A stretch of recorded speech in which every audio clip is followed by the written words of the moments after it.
as we chit chat about the build, a real mason, the builders. We're gonna have a sit down here today. So come on in. I hope everybody's doing well. This is a beautiful what's the day? Wednesday. Had a great time. Look, I just got back from Florida. We had a wonderful time in Florida. I want to send brother Daniel Walker, who's the Deputy Grand Master for the Ancient and Scepter Scottish Rite Grand Lodge out of Florida. It's the Florida, let me see, I want to make sure I say this right. Most Wishful Florida Grand Lodge, Ancient and Scepter Scottish Rite. That is the name.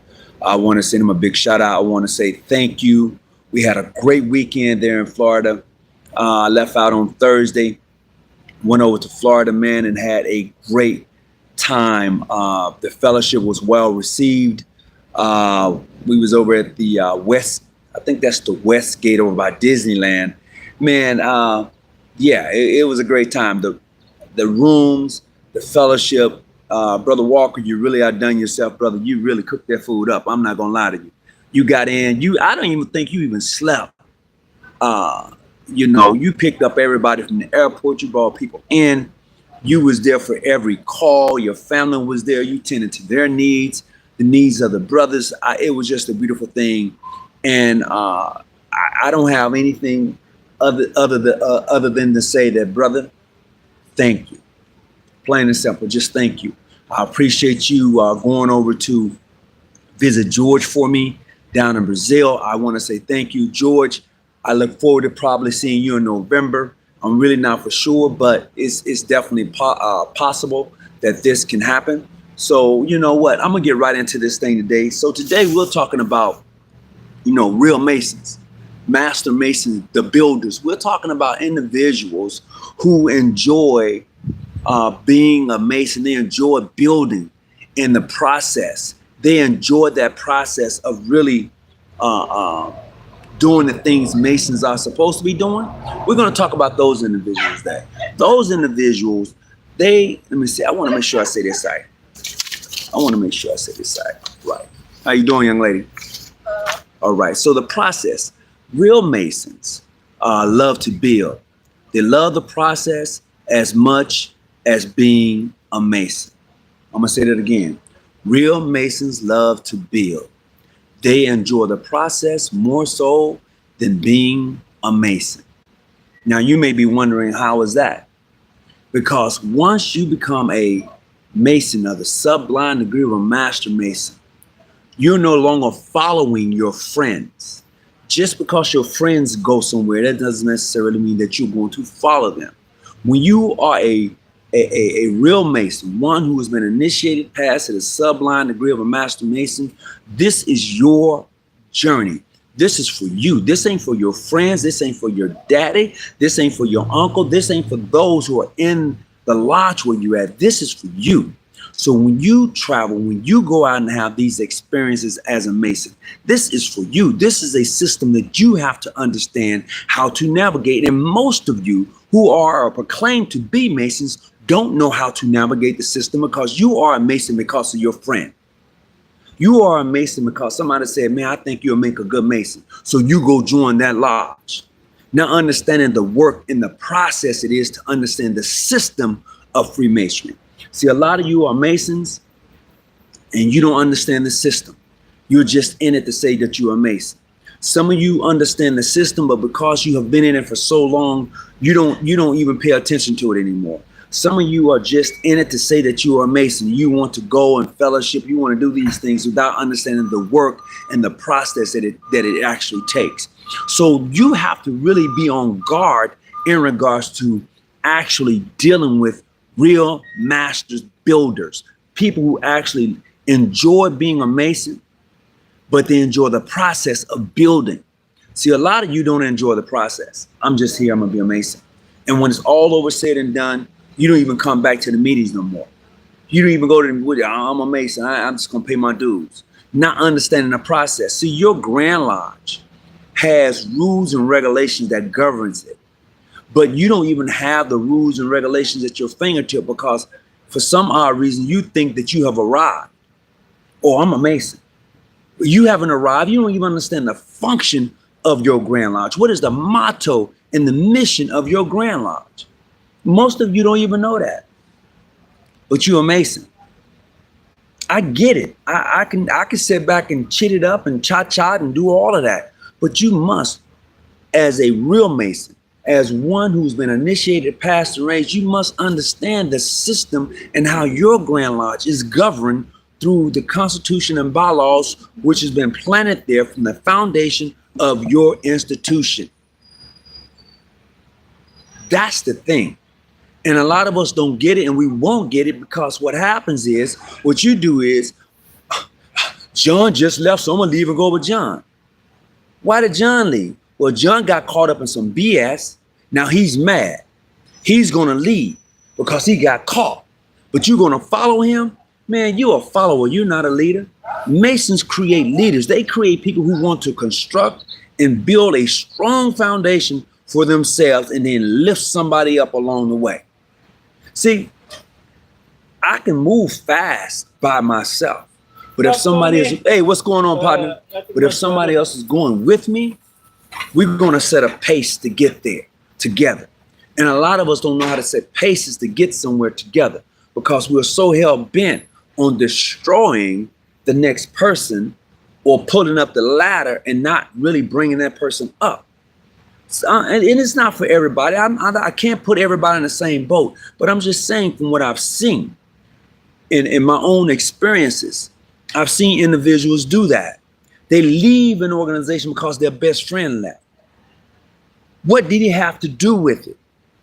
You leave him because he left? He the one got caught up, and now you leave him. I don't understand that. You need to really reevaluate why you are a Mason, because a real Mason understands the process and building. He enjoys that. He enjoys seeing the next man come up in life. He enjoys seeing the next man do a lot better for himself. Yeah, I had a short break there. But what I'm saying is that as we grow, as we build in this thing called Freemasonry, you must be able to navigate. So what happens is, a lot of people become Masons because of their friends. My daddy was a Mason. We have Masonry in our family. But that journey is your journey. It's not your daddy's journey. It's not your uncle's journey. It's not your best friend's journey. It is your journey. And if you don't understand that, and if you can't relate to the fact that this is your journey, then why are you even a Mason? You have just wasted that large time. They have initiated you. They have passed you. They have raised you. And then you get to the point where I want to follow my friend. You should have never joined that lodge. You should have never wasted that large time in their energy, putting that into you. And then when you ask questions, you can't even answer the question that is asked of you. Oh, but you're a sublime degree of a Master Mason. You haven't been to no study sessions. You don't even want to answer phone calls. You don't want to do Zoom meetings, but yet and still you want someone to consider you to be a sublime degree of a Master Mason. You want somebody to consider you that you are a master builder. You're not a master builder. You're not that. You are a wannabe Mason. And you found a group of brothers who wanted to assist you and aid you in becoming a better person in the process. But you didn't enjoy the process. You didn't even get the process. What you got was, oh, I'm a Mason. That's what you got. And you don't even understand why you even a Mason. You don't even get it. So what we have to do, those of us who are bringing in individuals who are Masons, they're going to have to earn that. And I think what has happened is that a lot of people haven't earned the right to be a Mason. Haven't earned it. Oh, well, man, I passed my proficiency. Okay. But have you earned the right? Well, brother, I did my proficiency and now I'm going to the fellowcraft. I did that now.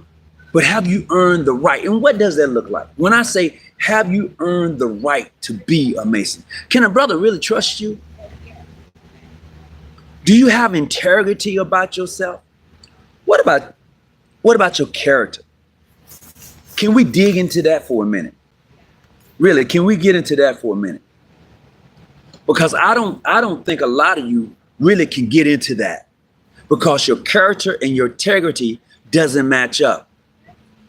It doesn't match up. So what happens is you get there, but you don't even know the function of your lodge, but you're a Mason.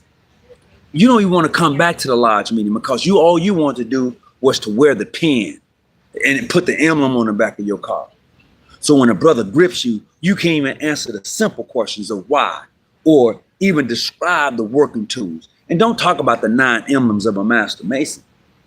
Don't even do that, because most of you don't even know the functionality of what they are and why they're used. And then if you even go deeper on that, oh man, I'm cautious.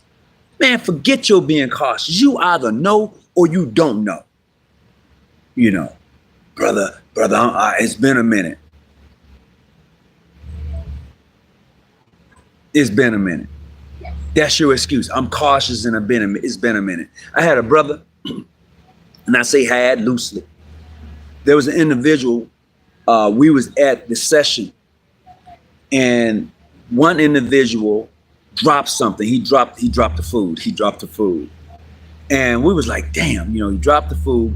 So the other individual sitting next to me, that was his lodge brother. I said, man, are you gonna go help him? Oh man, I'm tired. See that shit right there? That right there. Nah. Nope. You tired? If I call you and it's 1 o'clock in the morning, I don't usually call you at 1 in the morning. And you roll over and you see my number. And you said, I'll call him in the morning. Nah. See, there's a process.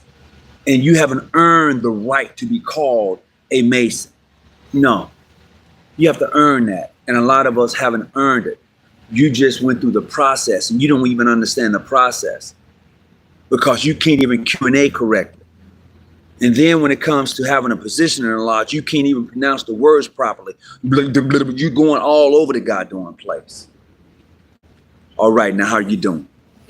All right. Still looking beautiful? Good looking man. Yay. But yeah, I'm like, come on now. Really? And that's the thing that gets me choked up a lot of times in regards to individuals. And then I talk to my, hey, prime example. I'm sitting next to this guy. Say, hey, you a Mason? Yeah. I'm like, okay, cool.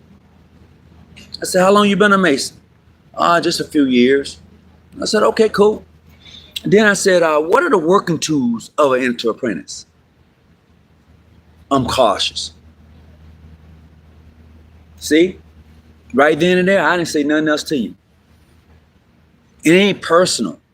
I didn't say anything else to you because you wasn't ready. You wasn't ready. No. But you a fellowcraft now. No. Nope. You wasn't ready. And a lot of you manipulate your way in such a fashion to when you become a man, it's not even in your heart. It's not in your heart. It's not. Because if it was in your heart, then you would learn the works. You would learn the Q&A. You would indulge yourself in understanding what it is to be a Mason, to protect the widows and orphans, to visit the sick, to make sure that your brother's needs are met in such a way that this doesn't put you in harm's way. You would go and you would seek, you would do those things. You would help build as the process go to grow. You would do those things, but you don't do those things. What you figure is, oh, I have arrived. I'm here now. You ain't here. You ain't here. You ain't traveled none. You ain't done none of that. You just want to say that when you are around people in a group of people, I'm one too. But as soon as somebody walk up to you, Q&A you, want to test you on your knowledge and understanding, then I want to be cautious. That's your go-to is I'm cautious. Nah. Nope. You might as well don't even come my way. Now with that, I'm off. Okay, keep walking, keep moving, keep pushing. What state you're in, if you don't mind me asking? I'm in California. So what my thing is for individuals, please hit the thumbs up. I appreciate it. For individuals who are on this journey, real Masons, I'm talking to real Masons now. When those individuals coming through your lodge, when they're coming through your lodge, you have to make them earn it. They have to want it. If they don't want it, they don't get to be master masons. You have to figure out, how am I going? I want to do a couple of things here. If you are interested in becoming a mason, you have filled out the application, you have paid your membership fee, right? Now you've done all of that. Now, what is it going to take for me to understand the fact that you really want this? I need to know that you want it. I need to know that. I will guarantee you that, and I'm speaking from my own personal journey, that when I came through, brothers really understood that they wanted it. They wanted to be part of this society of Freemasons. They wanted that. Now I think people want it because it's something to just have. You are not invested. You don't go to your lodge meeting. You don't go. You done with it. You don't go. Okay, I grant it. There may be a reason why you don't go. But unless you don't get involved to help make the changes necessary to see your lodge grow, it's not going to grow. It's going to stay where it's at. And a lot of you don't even get involved to see it grow. You mad. You mad at the Wishful Master. You mad at the junior warden and senior warden. So you ain't coming to lodge meeting because you mad, without understanding that men can sit at the table and talk and work out their differences.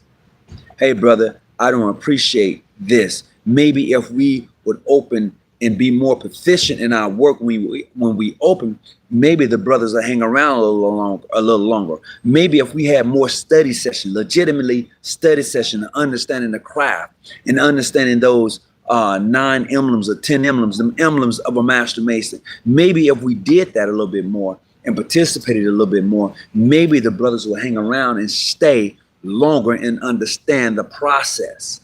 But they don't do it because they're not invested in the lodge. They're not invested to see it grow. They have not yet obtained the degree of a master mason. In words, they may be a master mason. In words, but they haven't yet obtained it. You haven't applied the knowledge as an into apprentice to understand the process as a fellow craft to be raised to the sublime degree of a master mason and live your life accordingly. You haven't gotten there yet. You have not yet gotten there, but you mad. I ain't going back to the meeting. Why? It didn't go your way. You couldn't talk to the Wishful Master. Blah, blah, blah. And then again, what really cracks me up when a person leaves his lodge, he's been there. He's seen the work of his lodge. He knows the inner workings. He's gotten in the process. So now he thinks that he's the lodge. He thinks he's the lodge. Oh, I'm always doing the volunteer work. I'm always. Brother, you're supposed to be involved anyway. You're supposed to already be involved. You're not here for accolades, are you? Are you here for accolades? Because if you're here for accolades, then you're in the wrong place. Well, I should have been Master Mason of the Year. Why didn't you give it to me? It wasn't your turn yet. It's not to say that you won't get it. It just wasn't your turn to receive it. Well, I'm always. And that's a great thing. That shows me that your interest is where it should be. That shows me that you're dedicated to what you see in the lodge. That shows me that you are that individual who wants to see the lodge grow. You're not here for accolades. That's what that shows me. But when you reverse that and say, oh, I should have gotten it, that shows me that you're here for accolades. And most of you are here to be recognized for your accolades. Well, look at what I did. Look at what I've done. It's me. It's a me. It's not a me when you're a Mason. It's not. The journey is yours. Okay? The journey is yours, but it's not a me when you're here talking about the totality of what it is to be a Mason. It's not. But I believe sometimes that we have gotten beside ourselves. We've truly forgotten the build of being a Mason, the whole build, So look, look, I just had to share that with you because some of us don't understand what it is to be a real Mason. A real Mason in the aspect of actually indulging and doing that which it is called upon you to do. What is it that we who are Masons supposed to be doing? That's a real brother Mason. I'm gonna tell you something. I have a brother. He's part of mainstream Grand Lodge, and he's real. He's his health is failing him. His health is failing him. I'm making my business to go by and see him because he's truly a friend of mine. He's truly a Mason to me. I'm making my business to go by, but I've yet to see a member of his lodge to come visit him. I've yet to see one member of his lodge to come visit him and to see how he's done. He's not even at home no more. He's not even at home anymore. He's now in a facility because he's I can't. It's not Parkinson. It's Alzheimer's, where he's tending to forget a lot of stuff and he's wandering off. So he's in a facility now. But that brother, when I go and see him, man, he lights up. He lights up, and a lot of us has forgotten our brothers who need us. We've forgotten them. Don't forget your brother. If he's sick, man, and you ain't seen him in a minute in the lodge meeting, give him a call. See about your brother, man. See about him, because no, don't do that. Don't forget about him. That's all I'm saying. Don't forget about your Masonic brother along the way. Because when you do that, your turn is gonna come. You're up next. You don't want nobody forgetting you. You have donated. You have spent a decade, 2 decades, 3 decades in this thing we call Freemason. You can't get one brother to come by your house and check up on you and your wife, knowing that you guys are in your late 70s, going into your 80s. You mean to tell me one brother in the lodge can't make a phone call and say, we need somebody to go by and check? A real Masons understand that. A real Mason said, look, I'm going by and check up on my brother. He ain't been to a lodge meeting. Let me give him a call. Something may be going on in his life. Maybe he was going through something and it was just so devastating to you, he just can't come back from it. He needs that voice from you to say, brother, I was thinking about you. How you doing, man? See, a real Mason understand that. He'll call you. I ain't seen you in a minute, man. How you been? I ain't heard your voice in a minute, bro. How your wife doing? How your kids doing? See, real Masons look in and check in and make sure that you are well, that you are okay. And if you need some help and assistance, then I'm here to talk to me. How can I be of aid and assistance to you to help you move forward? I'm just saying, man. Real Masons. I ain't talking about your charter. I ain't talking about you being recognized. I'm talking about a real Mason, somebody who actually cares for his brothers, holds what he says his brother tells him in his heart. See, a real Mason, when you talk to him and you divulge some stuff to him, he understands what it means to hold it. You may not like what he told you. You may totally disagree with what he said, but he told you. He informed you. And you took it and you held it. And you gave him good and wholesome advice. And he heeded to what you said. He understood what you said. Now he's going to take what you said and apply it. That's a real brother Mason. What's so going on, John Hall? What's going on, Benson, and everybody who's just popping in? I'm not going to be here very long with you. But I was just talking about what it is to be a real Mason. Not somebody who comes and joins the lodge and then, poof, they're gone. Not that person. Not him. I'm talking about that real brother Mason who understand what it is to build. I tell you what you do before I go. Check and see who's around you. And see if they're really concerned with your well-being. Then you're going to know if that's a real Mason. Once again, check and see who's around you. Right? And if something pops off, are they still going to be there? So look, until next time, peace and be well. I'll have to get back in here. I hope that you've enjoyed it, got something from it. I love each of you, and that's a fact, a real talk. Hey, peace and be well. Whatever you do, stay out the bushes, keep your light on. Remember this, I am not your study guide, but I am here to help you study. Peace and be well to everyone.